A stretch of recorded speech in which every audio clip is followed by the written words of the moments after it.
A successful American journalism student lies dead in the living room of his apartment, blood leaking from a shotgun wound to the back of his head. The next day, Hollywood superstar Robert Redford picks up the phone to a distraught voice. "He's dead," cries the voice, "slaughtered like an animal." You might be thinking, what does Robert Redford have to do with a video about Interpol? You'll soon find out, and hear a lot of other messed up stories on today's episode of The Infographic Show. Most Wanted Americans by Interpol, 2025. Number 15. Furious Father.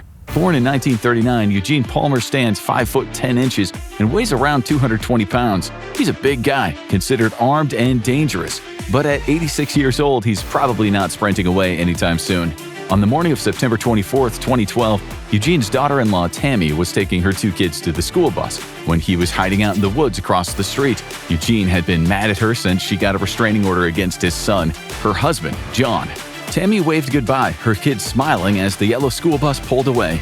As she turned around, Eugene burst out from the undergrowth. He raised a shotgun and fired. The first blast tore into her arm. Frozen in shock, she barely had time to react. The second shot missed, but the third struck her square in the chest. It was fatal. As she lay dying in the street, Eugene ran to his truck, which he later dumped in New York's Harriman State Park. The FBI says Eugene is an experienced outdoorsman with hunting and fishing skills, so he may have survived for some time in the forest. If he did, he managed to evade a search party and sniffer dogs. The dogs took the police to a campground, but he'd already packed up and left. He was gone, but the Bureau told the media it would never give up until justice was served. And the FBI is pretty good at keeping its word, with a 93% success rate in tracking down its most wanted. And Interpol's international warrant means the hunt for him stretches far beyond the U.S. borders. It's believed family could be hiding him somewhere in upstate New York, but he could have gone to Florida. He takes medications for a chronic illness, so somewhere he or his family is picking those up for him. The next tale of terror is the reason why the U.S. works with law enforcement abroad. Number 14. Relative Rage. 56-year-old Daniel Costa has a problem. Well, he has a few problems. One of them is that he can't stay out of casinos, and he is a sucker for betting on sports games.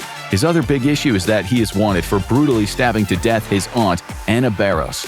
It seems that he and his aunt, who lived in the same apartment in Danbury, Connecticut, couldn't get along. That was until 2010, when she went missing. Police searched high and low, while Daniel seemed to vanish into thin air. The cops smelled murder and became suspicious when they noticed the shared apartment had a new floor made out of poured concrete. When they dug it up, they discovered some plastic sheeting which contained Anna's lime-covered body. Daniel had obviously done his research. Daniel had immigrated from Portugal 30 years earlier, so it's suspected that that is where he went. He might have been low on money because he tried and failed to empty Anna's bank account. And pretty soon, he was on Interpol's Red Notice list. The list currently has over 6,500 people on it, but the real number is probably between 65 and 75,000. The public only gets to see about 10%, with the other 90% only being shared by international law enforcement. Right now, you can find 101 Americans on the list, but there will obviously be a lot more. Number 13. Deviant Healer. Stephen Eugene Clifford was once seen as a trusted pillar of the community, a chiropractor with a loyal roster of patients in scenic Lake Tahoe's Carnelian Bay. But that trust was shattered when serious accusations surfaced. Between 1998 and 2002, 11 women came forward with disturbing allegations about what happened inside his clinic. And just like that, he vanished. Of course, he's alleged to have done these things, but running away doesn't exactly scream innocence. Clifford eventually submitted a no-contest plea to 3 of the charges against him, but when it came time for sentencing, he fled the country. He was seen driving a metallic tan 2002 Dodge Extended Cab XLT truck with a white fifth-wheel camper as he crossed the border into Mexico. But that might not be where the trail ends. Authorities believe he may already have slipped out of Mexico and could now be hiding in Europe, possibly France or Belgium. Or maybe he's north of the border in Canada due to his being able to speak French. If you met him, you might have seen his strange habit of picking at his facial hair. He might have also told you his stories of how he loves boating, camping, and riding motorcycles. He drinks a lot and he frequents nightclubs. Although now he's in his early 70s, his dancing days might be over. He's 5'10", about 165 pounds, and has strawberry blonde hair, although it could be red from being dyed. One thing you can't miss is all the scars on his arms from severe eczema or psoriasis. This next one is long, but it's brutal from start to finish. Number 12. The Devil in Damascus. In July 2005, 2 friends, Muaz Hafar aka Moose and Mantas Matulis, were hanging out at a condo building near the University of Illinois at Chicago, a building owned by Hafar's wealthy father. Both in their early 20s, they had a few beers when a fellow student, Tombo Malik, and his friend Anthony were headed home from a nearby party. As they walked past the two men, they noticed Matulis was bleeding from his head. Concerned, Anthony asked Matulis if he was okay, only to be met with a punch to the face. As Anthony got up from the floor, he saw Tombo getting a serious beating. The man doing the beating was Muaz Hafar, a short but very strong competitive weightlifter. He was bashing Tombo in the head with a thick steel bicycle lock. According to witnesses, students, and security guards, Hafar kept beating Tombo's head when he was already obviously unconscious. He then kicked the limp body of Tombo and screamed at Anthony, "Look at your boy now!" Hafar then pointed to himself and shouted, "Remember this face." Both he and Mantis ran from the scene, but they were soon in handcuffs, being informed by police officers that they were in big trouble. Tombo died about an hour later in the hospital. The Chicago Tribune wrote that he had suffered 6 skull fractures and without any defensive wound. The worst of the beating happened while he was already unconscious. As the case proceeded, the Hafar family paid a bail of $900,000. However, the authorities didn't take Muaz's passport and didn't think to apply travel restrictions. At age 21, he hadn't just ended another man's life, he'd ended his own, not to mention disgracing his family. They had immigrated from Syria, and his father had done very well as a physician and a property owner. As for Matulis, who had come to the U.S. from Lithuania, his family wasn't quite so rich. It was revealed in the investigation that he used a stun gun in the attack and had kicked Tombo in the head after Hafar had finished with him. Okay, so was justice served? Well, the answer is a resounding no. Hafar flew to Syria, where his wealthy mother owned a range of properties. He was later seen dancing in a flashy suit at a nightclub in Damascus, seemingly having the time of his life. It was also discovered that his dad had bought him the ticket to go to Syria. He would claim that his son was actually the victim that night. Muaz Hafar is now a fugitive. The US and Syria don't have an extradition treaty, but if Syria chose to, the authorities there could still decide to send him back. So far, they haven't. He has since changed his name to Omar al-Sawaf, gaining Syrian citizenship under that name. The authorities in Syria did detain him briefly, but they let him go on the grounds of self-defense. If he ever leaves the country, he runs the risk of being arrested. As for Matulis, he was convicted in 2007 of second-degree murder, and after serving 5 years, he was deported back to Lithuania. He admitted that his friend had not acted in self-defense and had beaten an unconscious man to death. As you'll now see, some countries outright refuse to send people back to the US. Never mind what they've done. Number 11. Greek Tragedy. May 4, 2001, Oquawka, Illinois. A young man named Stephen Howerton kept lookout as 3 men were about to commit a vicious home invasion. They were brothers, John and Brian Boyd, and their accomplice, Dimitrios Androtsopoulos, all in their mid to late 20s. The men entered the house and they lunged at the owner, Dwight Weiss, whose 12-year-old son Daryl watched on in shock. They strangled Dwight, shoved knives into him, and beat him. But they weren't done. They choked, beat, and stabbed Daryl, who barely escaped with his life and would be confined to a wheelchair for the rest of his life. This was an incredibly brutal incident, with the motive seemingly being that one of the brothers had claimed that they could jack Weiss and get $12,000 and a bunch of dope. Things soon got out of hand, with one of the brothers saying after the father died that he would take care of the son. The 2 brothers got 110 and 105 years in prison, and the lookout Howerton evaded a custodial sentence for testifying against the others. As for Androtsopoulos, he was born in the US but had Greek citizenship and had served in the Navy there. So after the crime, he flew to Greece. He stood trial there and was sentenced to 14 years in prison. European countries are almost always far more lenient than the US when it comes to serious crimes. The US, which added him to the Interpol list, still wants him to face the music where he took a man's life. But the Greek authorities are concerned that he might receive the death penalty, so they won't extradite him. Number 10. The Gangbanger. You won't be surprised to hear gangbangers occasionally make it onto Interpol's list. The reason is so many of them have family abroad. And that's the case with Aldo Aguilar Ramirez. On the morning of November 28, 2006, 16-year-old Julian Ruiz was waiting outside Westbury High School in Houston. Down the street, a car rolled past. Inside was Ramirez and his friend, Agustin Miguel Marquez. It's not certain how these 3 young men were known to each other, but it was likely through gang warfare. When the car stopped, Ruiz walked over to it and lifted his shirt to reveal a gang tattoo, a warning. There was a gunshot, and as Ruiz fell to the ground, the car sped off. Julian Ruiz died later at Ben Taub Hospital. The car was found the day after in the city of Stafford. Almost 20 years later, Ramirez and Marquez will be grown men and still remain at large.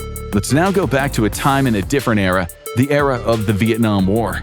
Number 9. Thou Doth Protest. On August 24, 1970 at about 3:40 a.m., Wisconsin police received a call. A man said, "Hey, pig, there's a bomb in the math research center," and he hung up. At 3:45 a.m., an explosion tore through Sterling Hall on the campus of the University of Wisconsin. It was a homemade bomb planted not to kill people but to blow up the Army Mathematics Research Center on the 2nd, 3rd, and 4th floors. The center was connected to the Vietnam War, and this was an era where anti-war activists in the U.S. were sometimes getting extreme with their protests. Unfortunately, a physics researcher named Robert Fashnot was in the building working through the night, so he could get away with his family for a trip to San Diego. The blast was so strong that it killed him in his lab down in the basement. The men who built the bomb were in a car nearby. Once they heard the explosion, they drove to a truck stop and celebrated, only to hear that they had killed a researcher. 3 of them were eventually caught, but one was never found. His name was Leopard. Bert had become radicalized after covering the Kent State Massacre as a student journalist. This was when 4 unarmed students were killed, and 9 more were injured when the National Guard opened fire on anti-war activists.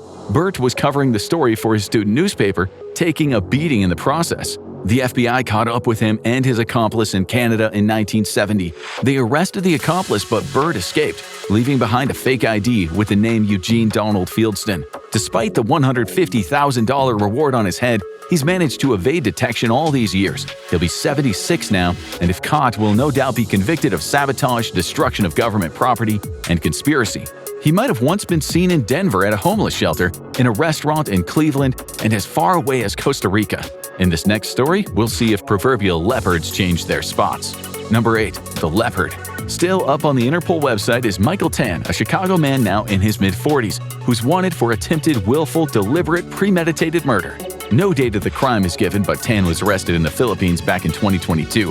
News media over there said that his partner, a foreign national, had made a complaint that Tan had been maltreating her. Once they arrested him, they realized that he was on a red notice, but as far as we can see, he hasn't been returned to the U.S. Now for a dude whose robbery turned into something very creepy. Number 7. Pervert Heist. In May 2006, 2 masked men rushed into a jewelry store in El Paseo, California, and threatened the staff with guns. They demanded the women behind the counters open the safes, which they did, and the 2 men started throwing valuable pieces of jewelry into their bags. One of those men, we now know, was 27-year-old Joshua Dario Constante, also known as Juan Carlos Perez. He started kicking the women for no good reason and strapping their mouths and eyes shut with duct tape. They were already complying, but he decided to take out his knife and start cutting away their clothes, including their undergarments. It was both frightening and humiliating for the women. One of the men was arrested in 2011 and received 16 years in prison, but Constante has managed to evade police for all these years. He's described as 5'6", Hispanic, about 160 pounds, with brown eyes and black hair. That description fits about 10 million Americans. But he's got an unmistakable tattoo on the top of his right arm, the Grim Reaper embracing a woman. Okay, sticking with young hoodlums, let's look at when a gang initiation ended an innocent boy's life. Number 6. Korean Power. Mr. Daniel Su is wanted in connection with a brutal murder that took place in Georgia in 1999. He was just a kid back then. He's now 44 years old. What's shocking about this story is that it seems the victim wasn't in a gang. He was in the wrong place at the wrong time when Su was being initiated into the Korean Power gang. It was New Year's Day when 16-year-old Antonio Barron was walking in a shopping mall in Duluth, Georgia, when Su approached him, and for an unstated reason they started arguing. Su gave the victim no chance, shooting him 9 times in the neck, back, legs, and arms, including when the guy was down on the floor pleading for his life. It's believed that Su might have fled to South Korea. He should be considered armed and dangerous. Okay, now for a story so dark, it'll turn your monitor black. Number 5. Bad Boyfriend. In February 2003, life seemed perfect for 33-year-old Leona Soderski, a part-time model with a bright future. She had just gotten engaged to Pragnesh Desai, a successful New York restaurateur that she'd been dating since 2000. The couple planned to celebrate their next chapter with a trip to India, Desai's homeland. They landed at Mumbai Airport, and according to Desai, 1 minute she was there and the next she was gone. Her body was later found, dumped on the road. Leona had gotten into a car expecting a ride, but instead, she was drugged and strangled by a man named Vipul Patel and his accomplice. Vipul wasn't a stranger. He was Desai's best friend from school, and for this, Desai paid Vipul just over $66,000. Detectives in India became suspicious when they found out that Desai had recently made himself the primary beneficiary in his wife-to-be's $1 million life insurance policy. He was arrested by the authorities, and it seemed that he was going to be extradited, but the charges were dropped. That didn't mean Desai wasn't still a wanted man in the USA. News reports in 2022 said he'd been arrested in Prague. Indian police got on a plane to the Czech Republic to bring him back to India. He's been in India since, but it sounds like there is a plan to extradite him to the US. The plot thickened in more recent media stories, which explained that before Ms. Swiderski was murdered, she'd found out that Desai had a wife and 2 kids. Okay, it's about time that we talked about Robert Redford. Number 4. The Redford Connection. In 1983, Sid Wells, a 22-year-old student at the University of Colorado Boulder, was entering his senior year with the intention of becoming a TV journalist. He was a happy young man, a good student, but also the toast of the campus since his girlfriend was none other than Shauna Redford, the daughter of the Hollywood superstar Robert Redford. So everything was going well for Sid, and he had a bright future.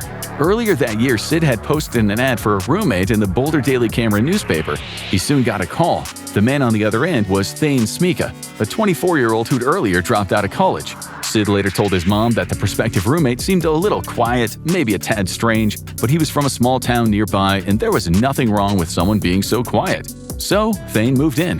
But then the problem started. At the end of each month, Thane always had problems paying the rent. On August 3rd, Sid was found dead in his apartment with a bullet hole in the back of his head from a single 20-gauge shotgun.